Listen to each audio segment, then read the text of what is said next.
And so because of that, we were only focused on survival. That was it. Getting to the next paycheck, keeping the lights on. We were working in our lives, not on our lives.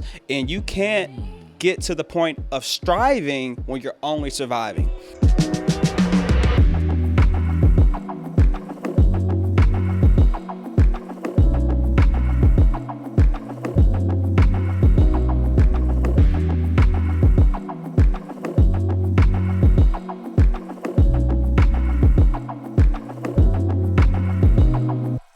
Welcome to another episode of More Than a Barber.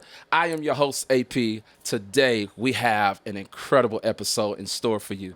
We have an entrepreneur who is doing some amazing things all over the world, and I want you to get ready for this conversation. We got my guy, Micah. What's going on, my G? How are you, man? I'm doing good. All over the world. I would say across the country, right? I'm still national. You know what I'm saying? I'm not international just yet. Still working on it. But no, I appreciate you for having me. I'm excited. Absolutely, man. Listen, I know that you are traveling. I know that you're doing your thing. Yeah. You are an entrepreneur who I've been reaching out to. I'm telling you, I've been trying to reach out to him a good 3 months, 2.5, 3 months. Yeah. And finally got him in the seat, man. I am just grateful for the opportunity to just chop it up with you so we can pour into our community, man. You Absolutely. know, the More Than a Barber podcast community is really growing and expanding. Awesome. And I think you're going to add a lot of value to this conversation. So let's get into it, man. Let's do it. How are you, man? Are you good? What's going on in your world? It's going good, man. It's going good. I don't want to jump right into the business side of it, but hey, that's what we're here for. Let's do it. So I think right now for me, my goal for 2024 has been transitioning from self-employed to being a true business owner. Right. And so that's been my focus. You talk about SOPs, standard operating procedures, training people, building out the axillary staff right around you. So that's what's been on my agenda for 2024, really trying to take this business thing and scale it. Took me 9 years to learn this lesson, but hey, better late than never. 9 years to learn it, and you're getting ready to drop some major gems to our community, man. And so I've been watching the fact that you went from, and we were talking offline about this. Yeah. I watched you go from having an actual media company, in which you still have that, I know, but you were from behind the camera. Now you're in front of the camera. Yeah. You're speaking. You're a keynote speaker. And I'm like, yo, I remember him from back in the day when I hired your team to do some work in, I think it was like 2015 or so. Yeah. But fast forward to see where you are today, watching you be a keynote speaker. I'm talking colleges. I'm talking conferences. I mean, you're killing it, man. Appreciate it. What is that experience like now that you've transitioned from being behind the camera, now being in front of the camera? Yeah. And the transition is a work in progress. I still do a little bit of both, right? Okay. For me, I felt that public speaking, and I'm going to say professional speaking, my speaking coach, shout out to Chris Singleton, always say, it's not a public speaker, you're a professional speaker. I love that. So as a professional speaker, I always felt that was a natural thing for me. I was the kid who liked presentation day in school. I was the kid who always wanted to talk. I enjoy sales. I enjoy presentations. And so had a client of mine reach out and be like, hey, can you come talk at this networking event? I'm like, sure, why not? I wasn't scared to, right? I wasn't, stopped by the fear of going in front of people. I actually kind of fed off it, enjoyed it. Gotcha. And so realizing that I had that skill when most people are afraid to get in front of a crowd and speak. Right. So I realized I kind of had this little superpower. And then I had a passion for helping young people of color who are in these disenfranchised predicaments reach and get exposure to the things that I've seen. So my whole platform for professional speaking is I've met awesome people like AP, right? You, because of the work that I do. Yeah. I'm going to go and take all your information, curate it, and then go and tell these college students, these high school students, these middle school students. I'm not necessarily telling my story. I'm telling the story of these awesome individuals I've been able to meet through my media company. I love that, man. What would you say is some of the things that the younger generation that you speak to and mentor, what are some of the things that you would say they need most when it comes down to entrepreneurship?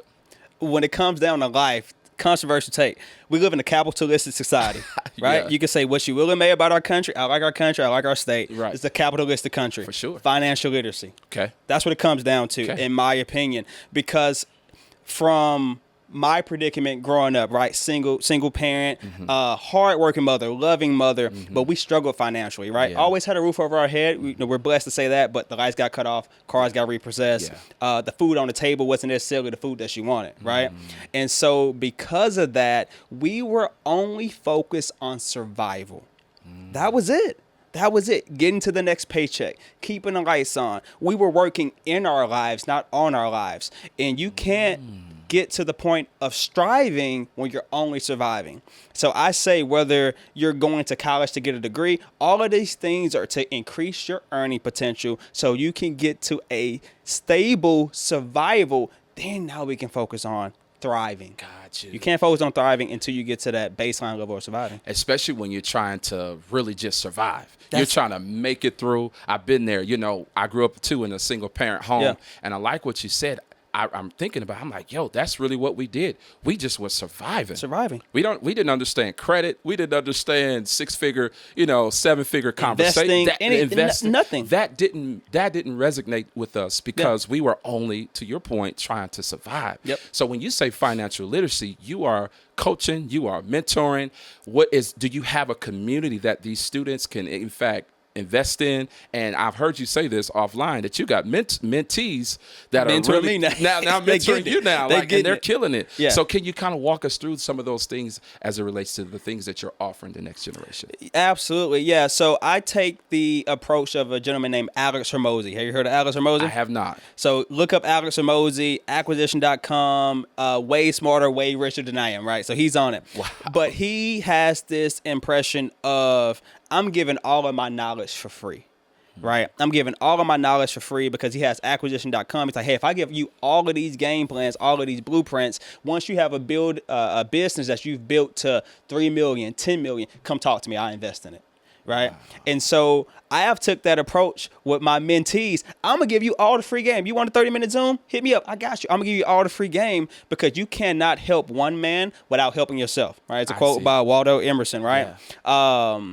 So I'm like, hey, I'm giving you all these free games. When these mentees of mine, as I talked about a gentleman with the e-commerce business, or I got mentees who are in med school now, like I've been on their team since they were college students. Wow. Like their success, it's not my success per se, but their success, hey, I'm coming along for the ride, and I have hopefully done the same thing to my mentors. Right? Absolutely. I can't speak for them, but hopefully I have been able to add value to them as well as I've grown and matriculated through life. Absolutely. Yeah. And for me, when I hear this, I'm impressed by these young guys. They got the game.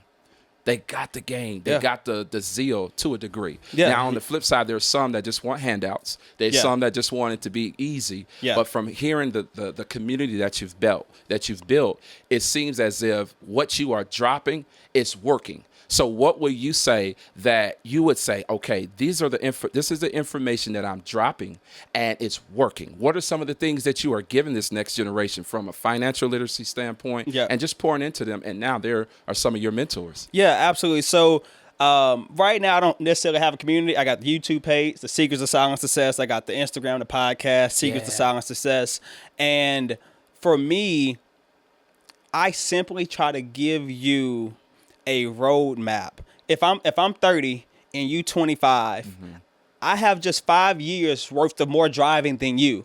I can tell you it's a speed bump, a pothole, and a fence right there. Go around it just from my experiences. So that's all I'm doing, right? Especially when it comes to financial literacy. I have no financial accreditations or degrees or certificates. It's like, hey, I went and got that car or I went and got that credit card. That wasn't smart. I talked to somebody like AP. They told me to do it like this. It worked for me. You should try this. Absolutely. And it's literally all from experiential knowledge and from experience. And honestly, I think that's sometimes the best way to learn because, knowledge without application is useless. It's useless. Yeah. It's useless. I like where you are in your mindset and the things that you're doing. Absolutely, man. It's really good to see where you are. And something you said offline, you said you're trying to pour into those that are already drinking the water. You can't force them. I said, man, that's a gym. Yeah, I appreciate you. I said, man, that's a gym. And so as you are looking for these individuals. You have the media company, you have Yeah. the podcast, you are doing a lot of things. Of course, you're speaking. Yeah. How are you balancing all of these things and yet still your husband now? When I known you, you were just single, doing your thing. You're married now. You're balancing a lot. How are you doing it, and how are you effective at doing it? Yeah. I'm just a curator of other people's sayings, right? So you familiar with Myron Golden? I think it's Myron Golden. Yes. Myron Golden. Myron Golden says there's no such thing as focus, right? Either you're in the season of focus or you're in the season of balance, right? So I think of it like sports. When, rest in peace to Kobe, when Kobe's in season, it's no balance, right? Or when Kobe is training for the new season, there's no balance. During the off season, there's balance. There's balance. In the playoffs, you think Kobe's balanced in the playoffs, right? You gotta understand when you're playoff, right? Or what season you're in, right? To know if you need to be focused or if you need to have balance. So first person I'm gonna quote is Myron Golden. The second person is Trevor Noah. Trevor Noah talks about there's no such thing as work-life balance. There's a life and life balance, right? What I do from speaking, that's part of my life, right? Creating video projects to help your business, to help your speaking, to help your book tour. That's part of my life. Like, I enjoy doing that. So I just have to balance this part of my life with that part of my life. But it's all just working on life, right? And so for me, I think that's kind of the way I look at it, that it's all life, and that sometimes I'm focused in this area more than this area. And I think that's what you have to live with. The last thing I'll add to that, because I say it's all about a life balance. You got to understand what role is more important in what season, right? So another one of my clients I quote here, a gentleman by the name of Muhammad Faris, and he talked about, he makes like a bar graph of husband, father, son, grandson, business owner, philanthropist. And you got to move those bars depending on the season, right? My grandmother took ill at the end of 22. My grandson meter was at the top, right? The business took a back seat to taking care of my grandmother in her last 2 months here, right? That's focus still. Right. So I think it's all about understanding what season you in and where you need to put your focus, and those meters change. Right. Where's the son meter? Where's the husband meter? Where's the entrepreneurial meter? You got to be able to change those meters depending on the focus. And hopefully the people that are in your corner, whether that's wife, whether that's mom, whether that's friend, understand when a different meter got to go up and their meter goes down. Wow. So you really understand where you are, knowing, it's one of the favorite quotes that you just mentioned, knowing what season you are in. That's imperative, because oftentimes we operate in certain giftings in the wrong season. And so it's not effective. No. And so when you talk about knowing the season that you're in, I think that's a real game changer. And if you're taking notes, make sure you add that one to your notepad, that knowing what season you're in, especially as an entrepreneur. And so, for me, I want to know. I'll put comma, and it's okay if you get it wrong. Walk us through that, Micah. Life is hard, right? Entrepreneurship is hard. And in my opinion, failure is when you fail to get up and try again, right? So even if you put too much focus on your business in this season, when your spouse was crying out and they needed more focus in that season, you messed up. Reiterate, course correct, and be better the next game. I'm a big sports guy, right? If you focus too much on even how bad you were in the first half, your performance in the second half will be affected by that. Sure. You got to understand, hey, I played really poorly in the first half. Have a halftime with yourself, like literally look in the mirror, tell yourself what you need to do better, right? Get back to whatever those fundamentals are, right? Whatever that is. For me, fundamentals is sleeping, working out, and journaling, right? Reading. That's my fundamentals. If I had a bad first half, get back to those fundamentals, have a halftime with myself, go back out and perform better in the second half. I like that. And if you don't, you should have another game tomorrow, hopefully. That's crazy. That's crazy. Amazing. So with you matriculating to the top, you're working on different things.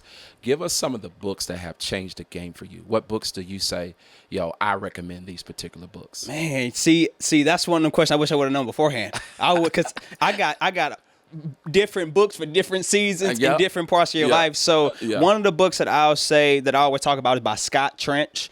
He is the founder of Bigger Pockets Podcast. It's about real estate investing, and his book is called Set for Life. It'll help you to save that first $50,000, and it literally helped me save my first $50,000. Part of that I used to buy my mom a car. Part of that I used to invest in real estate, which is what his platform is about. Gotcha. So Set for Life came out in about 2016.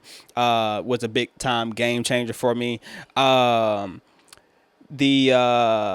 book I got, I'm a butcher the title, but it's Leadership and Self-Deception. Okay. Right. That's a huge one. Carol Dweck has another one called Mindset. That one, you will be personally offended when you read it, right? I'm like, that's not me. And I'm like, yeah, me saying that's not me, it means it's probably me.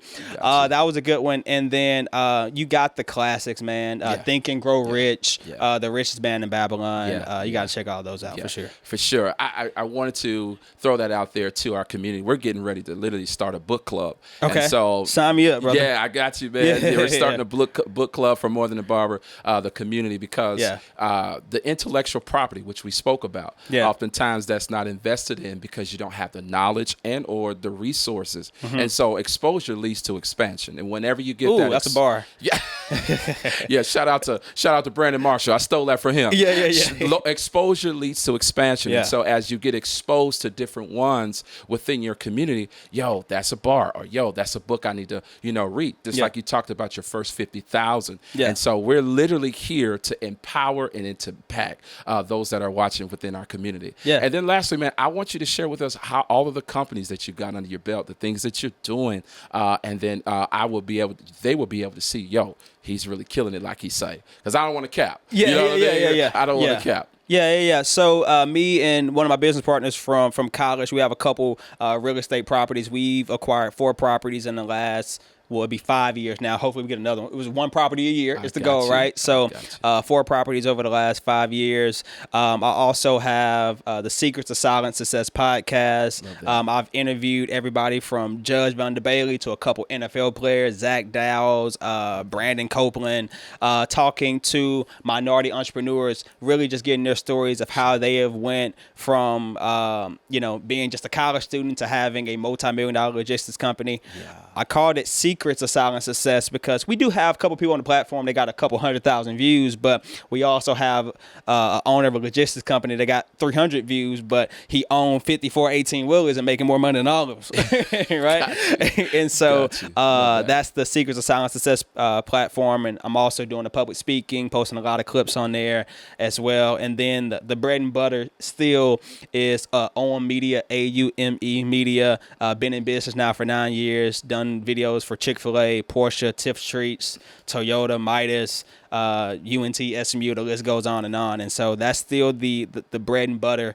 But she becoming the side bread and butter, right? I'm doing other endeavors. I told people when I first started the media production company, I'm a big sports guy, and I was like, I see me doing this 10, 11 years like a sports career, and then on to the next venture. So that's why I'm building all of the processes and everything like that, so I can phase myself out. Absolutely. There you have it. You heard all the things that I told you, I wasn't capping. I just wanted him, right, to explain all the things, because when I met you, it was just a media company. Yeah. So proud of you. I admire the things that you're doing, man. We have to do a part 2. Absolutely, 100%. Absolutely have to do a part 2. But thank you for stopping by the More Than a Barber podcast show, man. And I am incredibly excited for what's next, man. Yeah, absolutely. I appreciate you for having me, brother. Absolutely. Look, there you have it. This is another episode of More Than a Barber. We can't wait to see you soon. Let's go. Hey, yo, check this out. If you like this episode, do me a favor. Make sure you subscribe down below. We got amazing content coming your way. Stay tuned for more. Let's go.